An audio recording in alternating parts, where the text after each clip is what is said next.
Good morning, my dear students.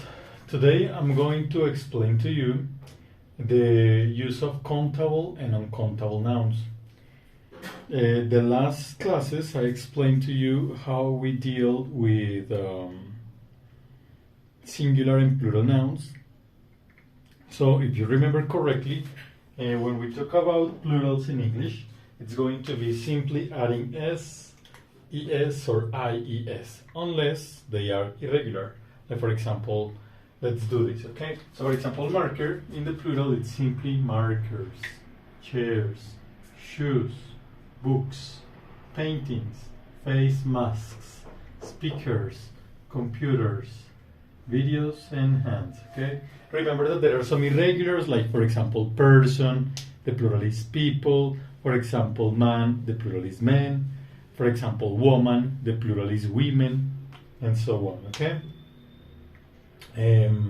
Now, what I want you to remember, please, is that we already explained the plurals. But today I'm going to explain to you the uncountables. What does it mean? It means, as the name says, literally, that you cannot count them, okay? It's not possible to count uncountables. So we need to understand what I mean by this, because we don't understand the difference between something we can count and something we can't. For example, time is one of the most difficult ones. Time is uncountable. Can you pluralize time? No, it's not possible. You could say, do you have time? Yes, I have 5 times. Tell me. That is not possible.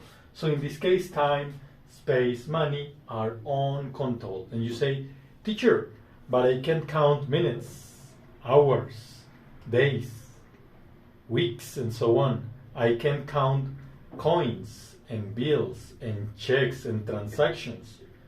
I can count glasses of water. Yes, in all of those examples you are correct, but you can only count them if you transform them into countable units. So time is uncountable, but seconds, minutes, hours, days, and so on, they are countable. Now, to finish, I want you to use this chart right here in order to understand in what moments we are going to use. So remember that this is going to be used for singular countable nouns and uncountable nouns. And there are is going to be used for plural countable nouns, okay? So in singulars, we are always going to use a and an, depending on the noun, okay? That depends on the noun. We can say, for example, there is an avocado in my lunch, or we have a classroom, or there isn't a cat in class, or she doesn't have an Android, or is there an engineer here? Do you have a pet? So doesn't matter if it is positive or negative. Or question, we always use a and an. For plural countable nouns and uncountable nouns, positive, we are going to use some. So there are some people here, I have some students in class, or there is some time to speak, it has some water to drink. For negatives and for questions, in plural and uncountables, we are going to use any. There aren't any dolphins in here, he doesn't have any new notebooks. Or, are there any bottles of water? Does she have any books? And uncountable, there isn't any money, they don't have any space, or is there any bread?